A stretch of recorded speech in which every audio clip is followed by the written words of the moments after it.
All right, I'm Michael Hartzman. Today is Tuesday, January 20th, 2026, and I'm on as always with my partner Dominic Tavella. It's chilly in Florida, Dom. It's chillier here, but how are you? I do find it, and thanks, Mike. But I do find it ironic that I'm in Florida wearing a sweater and you're in New York not. But that's because I think you have heat up there, and it's a rare commodity down here. Yes, exactly. I'm in my heated home. Thank goodness for small favors.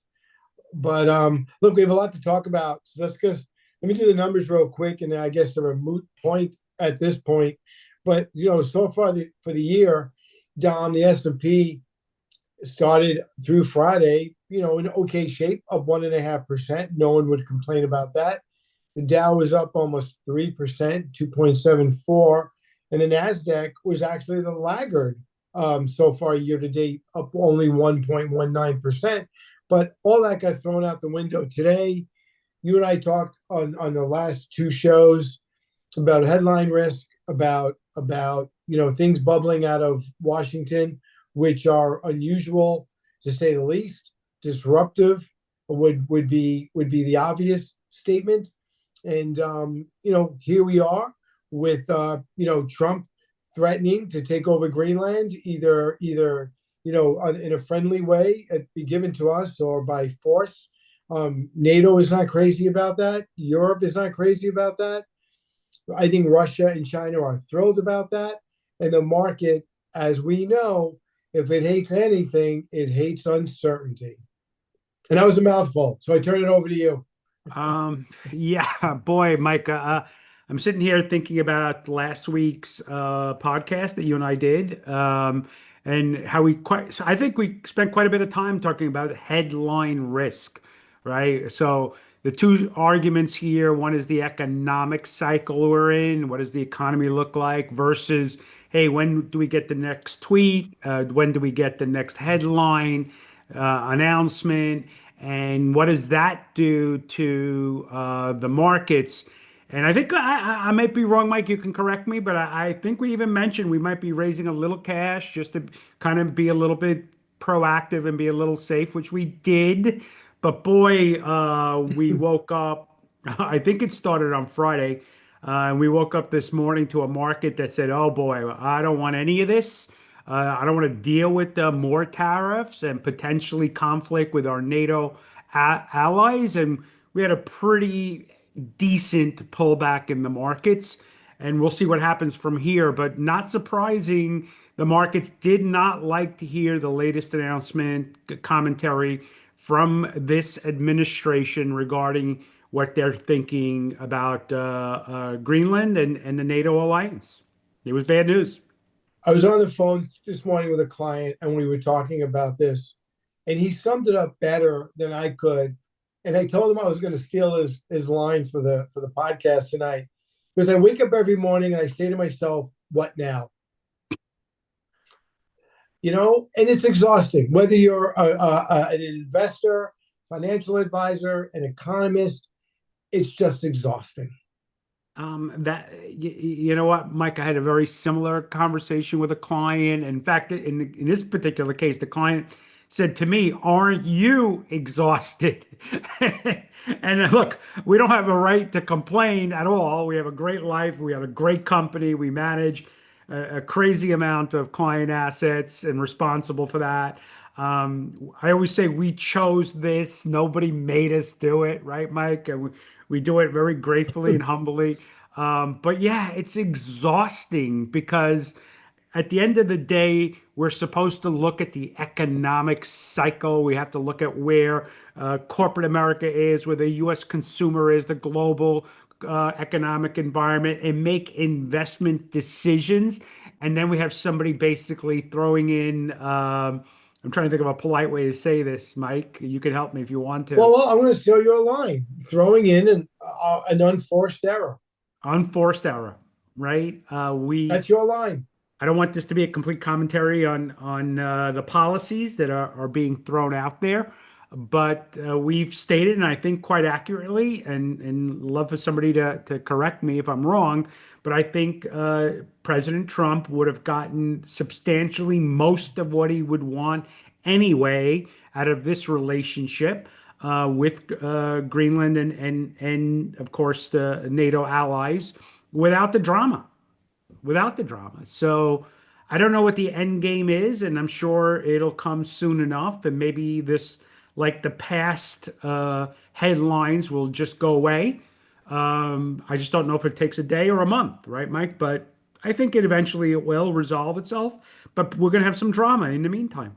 Yeah, and look, and I'll just make one comment, and it is going to sound political, but him sending a note to the prime minister of Norway, basically implying you didn't give me the Nobel Peace Prize, therefore I'm going to take Greenland, does nothing except weaken his case.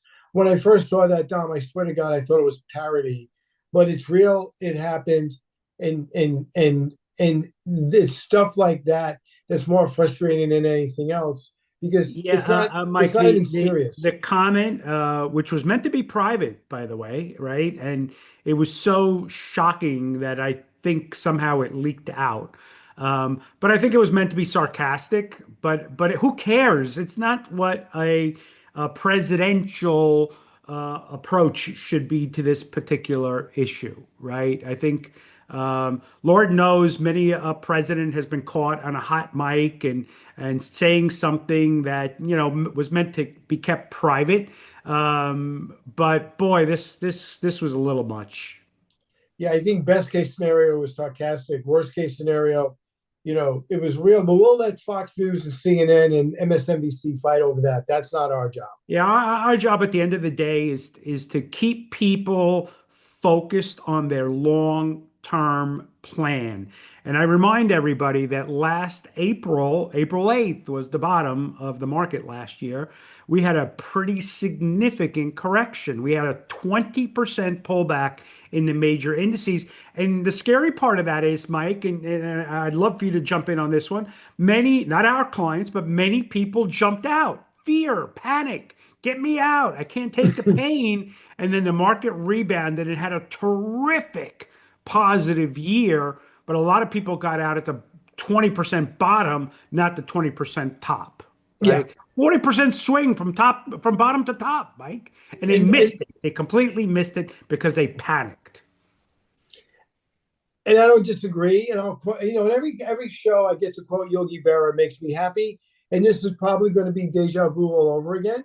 Our guest this evening, Howard Yaris, the economist and author and professor at NYU, may feel a little differently. I'm curious what he's going to say, but I tend to agree with you that this might be a revision of what happened last year. In my opinion, another unforced error, the way the messaging was done. No, I mean, the tariffs necessarily seem to be working, but the messaging was chaotic.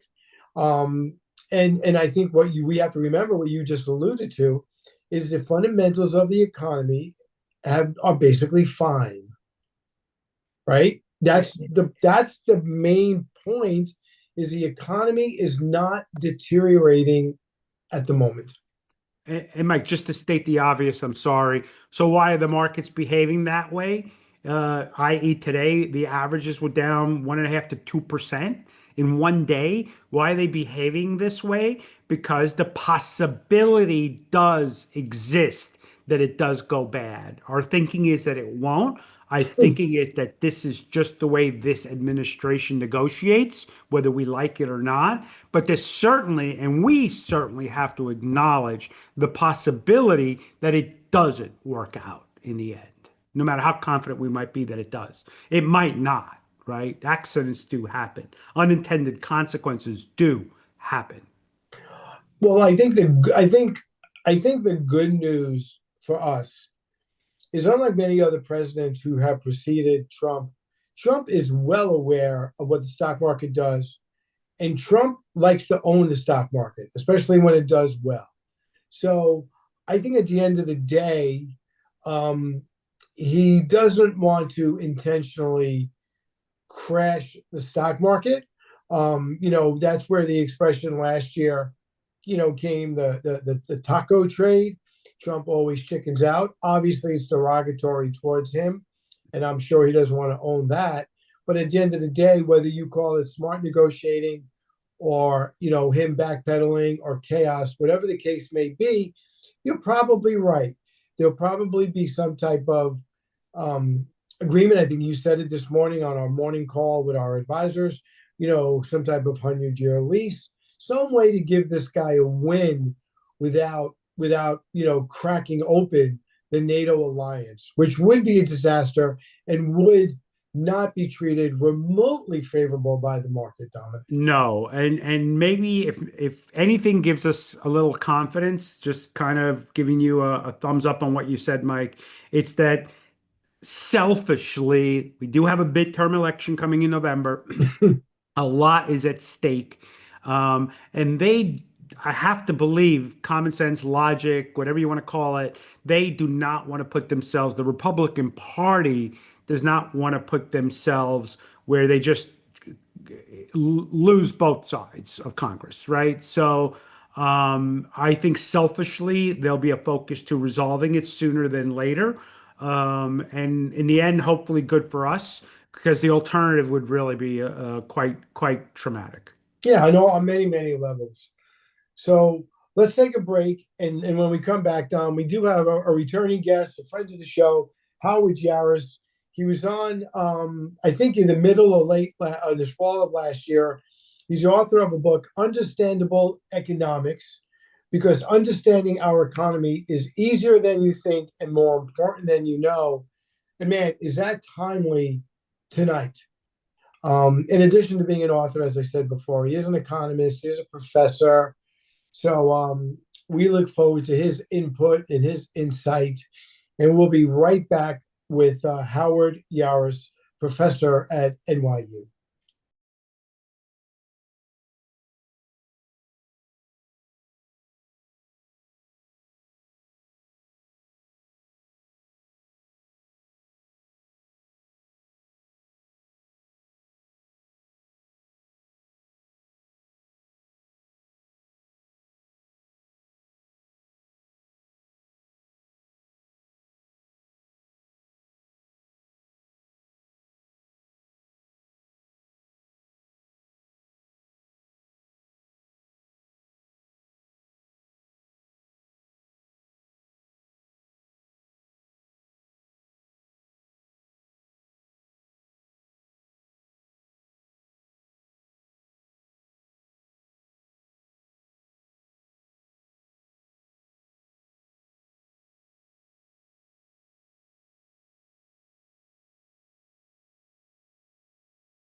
All right, I'm Michael Hartzman, back with my partner Dominic Tavella and our guest this evening, Howard Yaris, professor and economist, a professor at NYU, economist at large, and an author of the book Understandable Economics, because understanding our economy is easier than you think and more important than you know. So let me start right there. On a night like tonight, is it really easier than you think, Howard? Yes, it is. As I always say, most Americans don't take a course in economics, and the minority who do take a course that is filled with formulas and jargon and all sorts of sort of absurd technical assumptions. That's really a way to alienate people from trying to understand the economy. Sometimes it's not that simple, but if you have some foundational information like what the Fed does, what money is, and you use your common sense and you look closely at the real world, you can figure it out. You don't need all the math. The math is good for figuring out precise relationships. In your business, the math is important to figure out exactly where you should invest to get the best possible prediction on what returns will be. But if you just want to understand the fundamental relationships, you don't need all the math. So yes, I do believe it is a lot easier than most people think. So Howard, I usually like to start with like kind of an easy question just to kind of get us all in a mood, but maybe one that's a little bit more deep. We've watched the price of gold go through the roof, and literally correlated right to it. Central banks around the world now hold the least amount of U.S. government bonds in history, and they own the most amount of gold. They have obviously sold off treasuries. They don't want to hold them anymore and bought gold. So, what are the implications of that? What does that affect our economy? Yes, the amount that the US government spends on interest has soared. I'll tell you, when I wrote the first edition of the book, the hardcover version that came out in 2022, I don't remember the exact figure, but the annual amount of interest the U.S. government paid was around 300 billion. It's now approaching 1 trillion. That's in the 3 years since the original hardcover came out. So that's a radical increase. That's a tripling of what the federal government is having to spend on interest. And the future looks like it's going to increase exponentially as well. So that's a real impact to Americans and what their government can do for them. And what So, does that do for who? I'm sorry, Mike, what does that do to this idea that foreigners do not want to hold our bonds? It's very interesting. If you look at this is also, I happen to know the statistics because I wrote the original book in 2022 and I updated it and it came out, the paperback came out this summer. So the percentage of our debt owned by foreigners when I wrote the original book in 2022 was roughly a third. When I wrote the book, revised the book a couple of years later, it was down to a quarter and it's continually dropping. What does that mean for all of us? It means that it puts upward pressure on interest rates as the market for US government debt shrinks. Foreigners are less and less interested in holding our debt. So the US government just has to offer a higher rate to entice more Americans or more whomever to hold the debt. But yes, they're not as alluring. Our U.S. debt is not as alluring as it historically has been. Thank you. and I'm going to follow up on that because Tom, that's exactly the question I was going to ask Howard. So I guess my follow up to that, and this on a similar vein, is that because of the current leadership and the chaos, or however whatever adjective you want to use, versus the actual quality of our treasury bonds and notes? Because the investment is safe, and the investment is probably still the safest investment on the world. So why wouldn't foreign companies want to own our paper if it's the safest thing they could own? Well, again, there's no uniform reason because it's foreign companies, foreign individuals, and foreign governments. So, and within those groups, there are many players. But when you say it's perfectly safe, we've gone to the brink on a default on U.S. government debt. It's not a question of ability; it's a question of political will. And there's no guarantee. There's no one that can guarantee that the political will be there to not default on the government debt. So it's not quite as risk-free as everyone assumes. So that's point number one. So I think that's one thing. I think there's also the president administration is creating a lot of ill will throughout the world.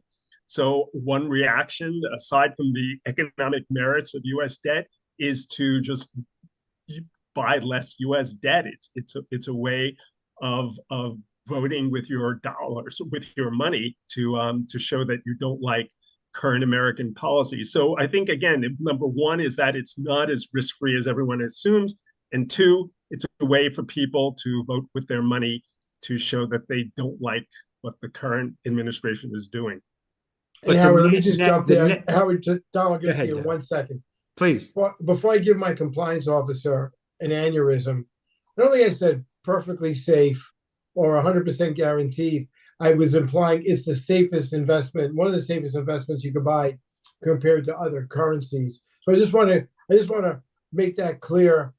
I would never imply that anything is perfectly safe. And again, I just wanted to make that point so my compliance officer who's going to listen to this in 2 days. There are no guarantees in life. Exactly. All We're aware of investors that. should know that. Back to you, Dom. Just underlining what we're all saying. Net end result, though, is if there is less demand, especially by foreigners for our debt, the net result is higher interest rates, which means our budget deficits are even higher. Our costs of operating the country is even higher.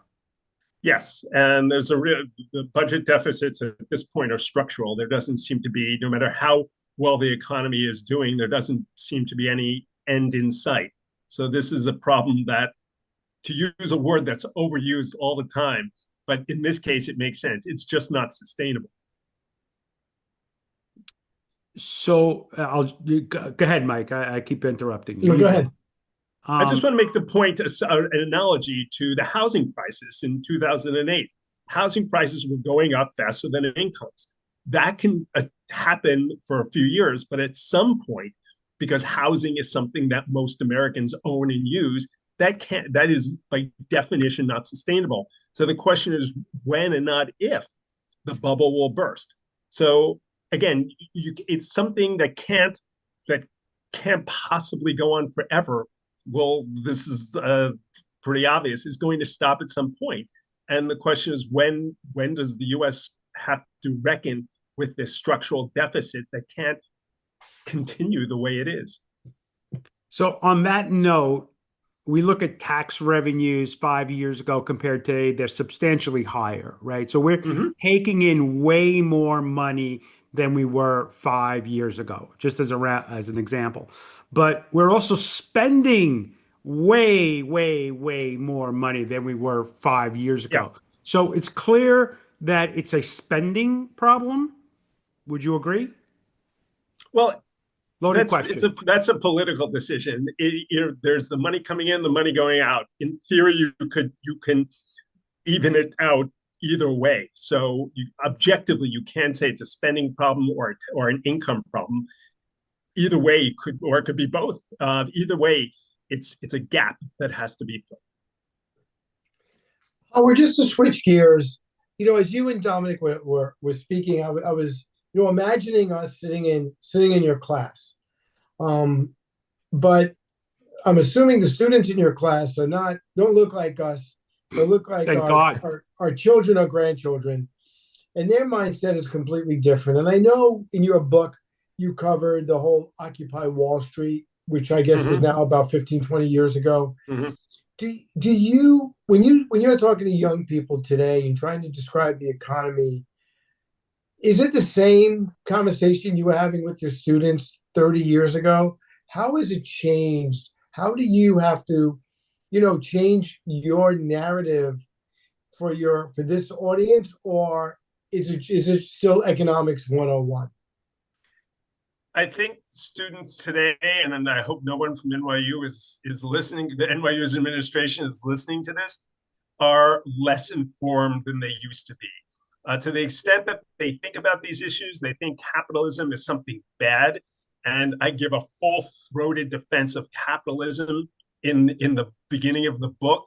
I think they're mistaking some abuses and some excesses for a problem with the whole system. The system's not the problem. The problem is that we're not regulating it quite as well as maybe we should. But there's antipathy towards capitalism. There's a lot of alienation. There's a lot of even anger at what they feel is they're facing diminished prospects. So they're not approaching this with the idealism that I had when I was going through college and law school, that I was going to There are so many opportunities available to me, and it's just what do I think would be the most fulfilling? It's a very different perspective from the perspective I had when I was going from school. It's unfortunate. It's sad. But You interact with younger people as well. Maybe not as extensively as I do. Do you think that that characterization is accurate for the people that you I, interact with? you know what? Yeah, from the point of view, when I talk to the children of my clients, Mm-hmm. they are way, way more risk adverse than their parents. And they have no concept of their time horizon or this long runway. They're afraid of losing money. They don't understand how it works. They think the system is rigged.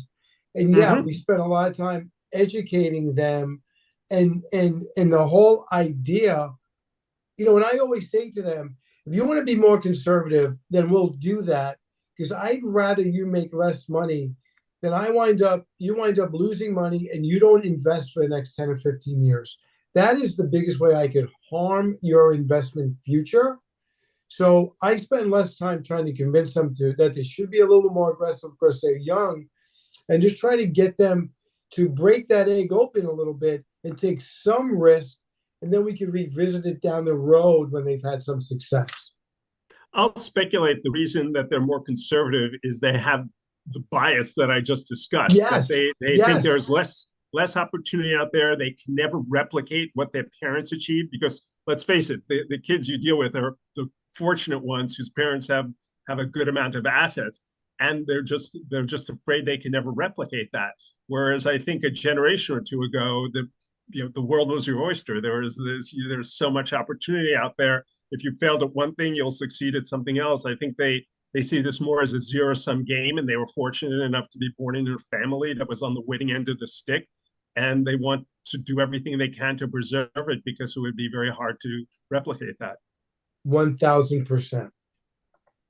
so I want to switch gears, maybe the glass half full.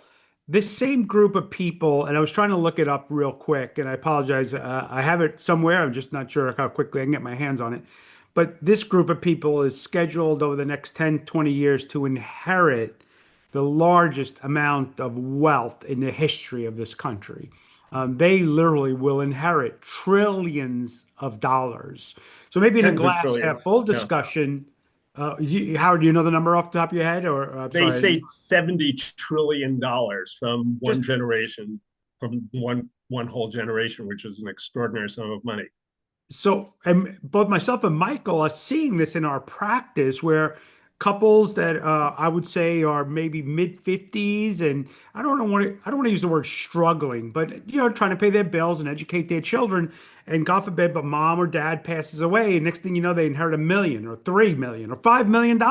Like, oh my God, I never knew mom and dad even had this kind of money.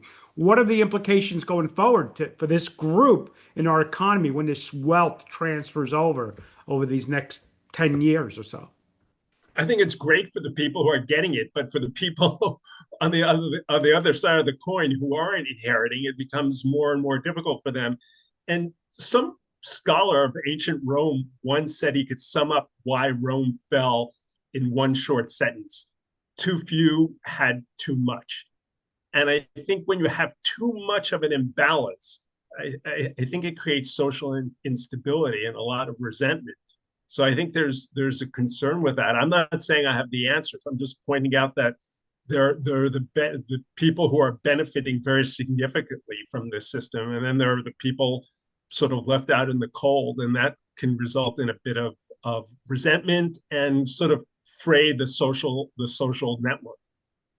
Well, Howard, we're also seeing that on just the pure wealth effect of the stock market in general, It's right? great. I saw an estimate. I don't know how true it is, that the top 10% accounts for 50% of all spending at this point, because of the wealth effect having a very strong being very strong now, with the stock market doing as well as it has.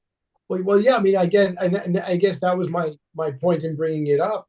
That our clients complain, how they go to BJ's or or it's a price club and it costs 30-40% more, but they're still buying whatever they need to buy. And and I think when the media talks about affordability, and the Republicans say, well, there's nothing to see here, just like the Democrats did the same thing a year and a half ago, which I think lost them the election. That's because just 30 or 40% of the population, Tom and I talk about this all the time, they never get to benefit. You just alluded to that. So I think that is also part of the problem, is that the economy is kind of been split in half. And I'm not a socialist. I own a broker dealer. We own an investment company, but the economy is clearly bifurcated between the haves and the have-nots. Yeah, and that's what I was talking about, opportunity. I think if you look at the unemployment rate is good, actually, but if you look at people graduating from college getting their first job, that has turned into something very difficult. Someone once said, why doesn't the pendulum ever land in the middle? I remember when I was a kid, George McGovern was running for president. I remember someone saying he's more concerned with the unemployed than with the employed. And I think right now there's this, the pendulum is all the way on one side, and hopefully it'll move back to the center. But my fear is that there's going to be a lunge in the other direction. You saw that in New York City's recent mayoral election. So again, I'm always arguing for the center. You know what? I hope our producer is listening to us. That let's just do it now. We'll take the break a little longer if we have to. Let's talk about Mamdani and our new mayor, because when we had you on in the middle of last year or fall of last year, it was before the election. We had a feeling he might be elected. He was. I know you live in New York City. As far as I can tell, New York City has not sunk to the bottom of the Atlantic Ocean. It might have frozen, but it hasn't sunk. So has the shock of his election. So what's going to happen next, right? We talked about it last time. He can't give away free bus rides. It's just not in his ability to do that, right? So what happens now? When does he is I know the excitement's still there, but what do you expect of him, and what do you expect the expectations are of him? Let's think about his powers. He has the power to remove the carriage horses from Central Park. He has the power to put in extra bike lanes. He has maybe some influence over the schools and policing, although he hasn't exercised any yet. Let's think about the powers of the president: the economy, war, peace, my life, your life. People need to get a grip. He just doesn't have that much power. He doesn't control the tax rate. He doesn't control tax collections. Again, the carriage horses may be removed from center. They've been talking about that for, this is a controversial topic for 8 years. Yes, he may put in some more bike lanes than some people who own cars want. It's in the grand scheme of things, I'd say it's inconsequential. And some might perceive this either good news or bad news. I'm gonna save the commentary on that. But at the end of the day, he will not be able to fulfill a significant number of the promises he made.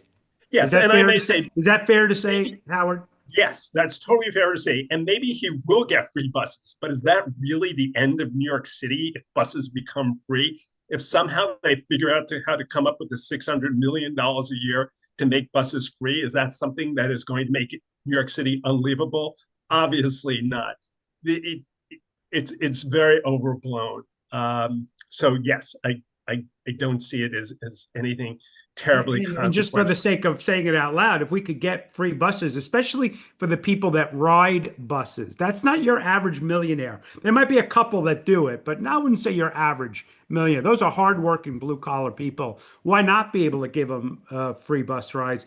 But how do we pay for it? That's always the problem. Yes. How do we pay? Well, actually, yours truly, I wrote an op-ed for the Daily News years ago, and I actually updated the argument, and it appeared in Vital City, which is a publication that's here in New York City, arguing that you could pay not only for free buses but for all free mass transit by charging for street parking. Again, it's a political decision. I'm not advocating it. if you charge $3.50 per day for on-street parking, you can have it comes out to $6 billion a year. I did the math. I majored in math as an undergrad. You can actually eliminate fare bumps. But my point is that that's not Mandami's plan. He's not even thinking about that, which is a problem, because this is a problem, and I hate to compare. People wince when I compare Trump and Mandami, but here goes. Making promises that just that won't be kept. It causes people to be disillusioned with politics.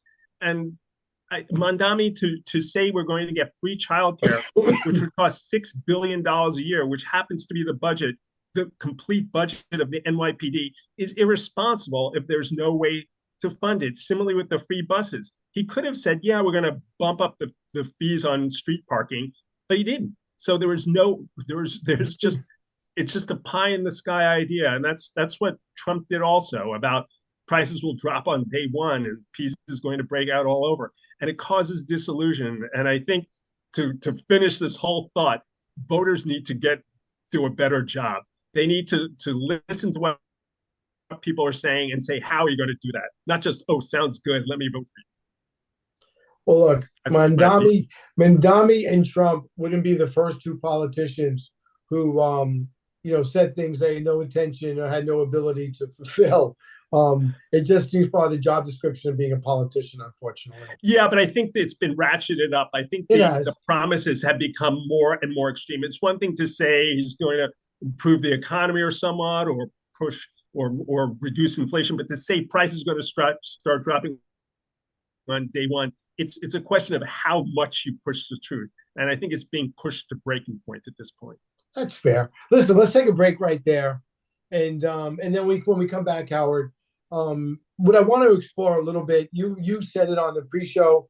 Dominic and I, mentioned it briefly. The whole theory of black swans, and things coming out of the sky that no one was anticipating. And I think we might be maybe going through one of those right now. So let's take a break here. When we come back, we'll pick Howard's brains about what's happening with this administration, with Greenland, Venezuela, Iran. There's a lot of cross currents right now. So we'll be right back with Howard Yaris, professor at NYU, economist and author.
All right, I'm Michael Hartzman, back with my partner Dominic Tavella, and our guest this evening, Howard Yaris, author, economist, and professor at NYU.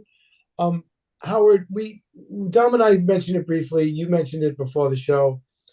The whole idea of the black swan theory, and the expression came from a book that was written probably close to 20 years ago. The premise was that what really always winds hitting you up in the back of the head is what you never saw coming. And the author's premise, I think, at the time was just because you don't see a black swan doesn't mean they don't exist and doesn't mean they can't happen. And the tariff thing a year ago, Trump said he was going to put on tariffs. So I don't know if that was a black swan because the messaging was not great, and that's what caused the hysteria. But Trump said he was going to do these tariffs. I don't think anyone had a pandemic on their bingo card, 9/11 on their bingo card, or certainly us possibly invading a NATO nation, right? So let's, at the moment, put this whole Greenland thing as a black swan. Would you agree kind of with that assessment? You know what? There's been so many potential black swans on the horizon with Trump. It's sort of like the boy who cried wolf. Um, we mentioned this term before, taco, the Trump always chickens out. And I think Trump closely watches the stock market. And I think if he may say crazy things, and this may be a way that works in real estate negotiations in New York City. But in any event, I don't see him following through on anything that would really rock the world and crash the world economy. But there's one caveat. I think the tariffs you saw, he pulled back on that. I think he'll similarly pull back on this Greenland thing and come up with some kind of compromise. But here's the one thing that does worry me: the black swan that is on the horizon that gives me concern: the November election. I think if he sees Congress flipping, he may be induced to forget the stock market, to forget all these constraints, and do what he thinks he needs to do to save his neck. Because if the Congress flips to Democrat, he's in trouble. So that's the one black swan that I think is potentially really consequential. And maybe I'm just going to tail off that comment by saying sometimes it's not necessarily an entirely black swan event, but you just brought up again our national debt and the amount of interest we pay on that. The unintended consequence of his actions is that we have this international community that doesn't want to buy our bonds and therefore pushing interest rates higher than what President Trump wants, right? We all know he wants lower rates, but his unintended consequences of his actions, he's actually gotten higher rates. Yes, I think I was focusing on black swans as a result of his boasting, as a result of his threats. There are some systematic problems. Two of them. You came up with one very good one: the interest payments. They're becoming, again, as I mentioned before, they've tripled in the last 2 or 3 years since I wrote the original book. That's just not sustainable. That has to end at some point. As one economist said, something that has to end will end. The other thing is that the cryptocurrencies. There's now over $3 trillion of cryptocurrencies out there, and there's literally trillions of dollars, trillions being invested in AI infrastructure and the tech infrastructure that runs the AI and is essential to the tech industry. I don't know how this is going to be earned back. It has to be earned back, and if it's not, you're going to start seeing defaults, and that could create a domino effect. So I think those are two major structural problems that are going to have to be addressed at some point. And I just want to clarify one thing. When you talk about the midterm elections, and if it's not going his way, were you kind of thinking of a kind of a wag the dog scenario where he invents a crisis, or were you thinking more he would try to not have midterm elections because he's thrown that out there as well? Yeah, I unfortunately I have no idea. Maybe I'd be invited on more podcasts and radio shows if I pontificated. I noticed that people who make all sorts of wild predictions get the most invitations, but I'll be honest, I have no idea. But I do see that. I do see him backing off anything that is going to really rattle the international economy, like the tariffs. I totally expect that with Greenland. I could very easily be wrong, but I do expect that. But I think when it comes to the election, because his own neck is on the line, I don't know if he'd back off on that one. And what he would do in that case, I don't know. I have no idea. It could be a wag the dog situation. It could be some kind of insurrection act situation. I just don't know. But that's one thing from his policies that scares me in terms of a black swan event. So you're clearly an economist, and from our side of the fence, we're supposed to look at the economy and manage portfolios. How do you factor, can you factor these unknowns, these headlines into our modeling? You on the economy, us on portfolios. That's such an interesting question. I have an answer for that I gave right after 9/11. I was general counsel of one of the largest guarantors of debt in the world. We guaranteed municipal debt throughout the United States. And the board of my company asked me, well, New York City was just hit. How do we protect ourselves? And I said, we have to continue to do business with the world as we know it. We can't protect our business against a fundamental change in the way the world works. And you just have to go ahead. And if the world fundamentally change, you have to hope for the best and adjust to it. I don't think you can prepare for something like a major macroeconomic meltdown. I don't see how you do that. I think you have to do your job with the world that you know and do the best. And again, hope for the best. And if the world fundamentally changes, you have to be nimble and change quickly. That said, personally, I made a big investment in gold a few months ago, so we'll leave it at that. So okay, that's a good springboard for my next question for you. Dom and I have been saying for a while, Howard, that in spite of all the headline risk and a lot of agita that gets caused, on a daily basis, the fundamentals of the economy are not terrible. Would Mm-hmm. you would you agree with that? Would you push back on that? Like, forget the drama. If you just looked at the economy, what would you give it on a score of 1 to 10? I would give it. I think the economy is fine. I would give it a B. I agree with you. So, and that's a difficult part, right, Howard, is that if we look at, I just had a conversation today, hey, this is not 30-minute money. It might be 3-year money or 30-year money or somewhere in between. You can't let today's headline scare you into action when we might not need these resources for 3, 5, 10, 20 years down the road. So, but it is hard to just keep your eye on the ball sometimes. Yes, and the fact is that if you look at the past, people who've kept their money in the market have done quite well. That's just a fact. Whether that will continue to be true, I hope. We You know hope. what, Howard? Look, I can probably speak for the two of us. Dom and I were solid B students in college, and look, got us this far. So, if the economy's a B, we'll take a good solid B. And we agree with you, right? We look at the economy all the time, and it's just not deteriorating. It just seems to be moving along. Yeah, but there's that line about bankruptcy. How did you go bankrupt? Well, it was a very slow process and then all at once. And so, again, that's my fear. The fear with a black swan or more generally a bubble is that boom, it hits you on the side and it all falls apart pretty quickly. Can we come back to this idea you brought up earlier? We read it all the time, a K economy. What the heck is a K economy?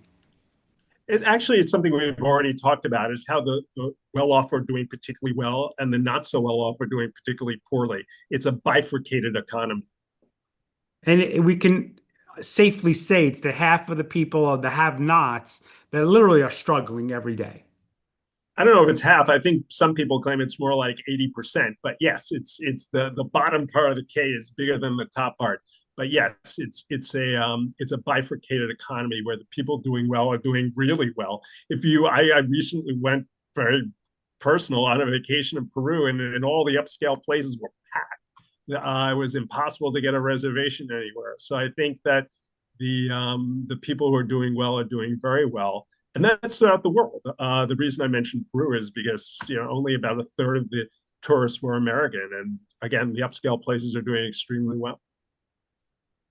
Yeah, and so getting back what we talked about on the first segment about your students, you know, capitalism, I still believe, is the greatest economic system that there is, and capitalism works. It's not perfect, but based on what you just said about the bottom half being a much larger portion, do you have a hard time convincing your students and people in general that capitalism is still a pretty great system?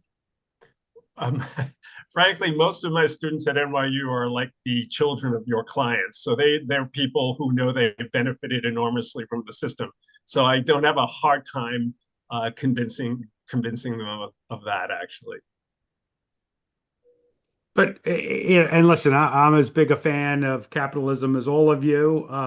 But capitalism, and I kind of remember this from my college days, capitalism is not nice. It is the strong eat the weak, and the stronger get stronger, and the weaker get weaker, right? Companies that don't do well or survive don't survive, right? They file for bankruptcy, and companies that do their job well get bigger. So it's Exactly. And that's what we have a government for. It's the government to take the rough edges of capitalism. That's the whole point of the government. The government has to protect against negative externalities, corporations that pollute or create other problems. The government has to prevent great concentrations of wealth. Yes, you should do well if you're successful, but you need to give back to help keep the country going and provide the infrastructure that allowed you to do so well. That's the role of the government. And for the government, and it started with Ronald Reagan in 1980. The government is the problem. And I think again, why doesn't the pendulum ever land in the middle? He was right at the time. There needed to be more latitude given to the private sector. But I think where we are now, it's a little too far to the other side. Howard, with the few minutes we have left, I'm going to give you an opportunity to talk about your book a little bit. Just again, it's called Understandable Economics, because understanding our economy is easier than you think and more important than you know. I know it just came out in paperback. So, number one, tell our listeners where to get your book. And number two, what could they why could they benefit by reading your book? Well, first of all, the book is available pretty much wherever books are sold, certainly on Amazon. But if you want to buy it from your local bookstore, I encourage you to do that. And if they don't have it, they can easily get it. So the book is available all over. I also have a website where you can learn more about the book. It's howardyaris.com. The book was written. Why is the book important? Because economics, contrary to what people may have learned in a college course, is not about math. It's not about formulas. It's not about graphs. It's about values. There's no objectively right answer to what the tax rate should be, how much wealthy people should contribute to the common good. And so it's about values, it's about judgments. And if you don't get involved in those decisions, if people generally are ignorant of what's going on, those decisions are going to be made by someone else, and they may make decisions that you find very problematic. So the only way we're going to have a productive and efficient country that people feel good about is if they assert their own views through the electoral system or through whatever way they can. And so the only way you could do that in an effective way is to understand what's going on and have an informed opinion. And the goal of the book is to help people do that. Dom, why'd you take the last word? um maybe just give you one last opportunity to talk, literally a minute, but how do we get capitalism to work better? You talked about government, but what's some specific ideas would you go, this is what we should be thinking about, this is what we should be talking about? Two easy ones: taxes and antitrust. I think the economy has been really monopolized to a large extent. Retail with Amazon, transportation with Uber. Wherever you look, there's incredible consolidation. So I think there is a need for the government to be more involved in this market power that is being usurped by a few companies. And the second thing is tax. It's common knowledge that there are billionaires who literally pay nothing in tax. They live off loans, and then when they leave their assets to their heirs, they get a stepped up basis. No tax is ever paid. That's just something that has to be ended. That's just not fair. Whatever you, I'm not a socialist, but whatever you think about, there's a certain cost to maintaining our government, to maintaining our country, roads, schools, all sorts of infrastructure. The wealthy should pay. I would say fair share, but I could say objectively, you have to agree they should pay some share. And so, yes, I think the tax system needs to be looked at. I think the antitrust system needs to be looked at. And I think I would start there.